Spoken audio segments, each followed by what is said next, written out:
Har yili 3-dekabr sanasi bizni inson qadri, mehr oqibat va bag'rikenglikning naqadar muhimligini yana bir bor chuqur his etishga chorlaydi. Bu kun nogironligi bo'lgan shaxslarning jamiyatimizdagi o'rni, ularning hayotdagi matonati, orzu-intilishlari va insoniy fazilatlarini e'zozlash kunidir.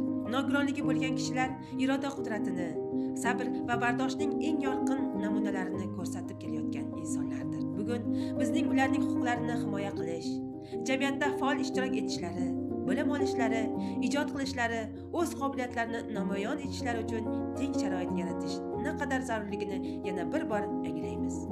Bir kun emas, balki har kuni atrofimizdagilarga mehr ko'rsatishni, yordam qo'lini cho'zishni unutmaylik. Zero insonning buyukligi uning mehrida, jamiyatning kuchi esa bir-birini tushunish va qo'llashdadir.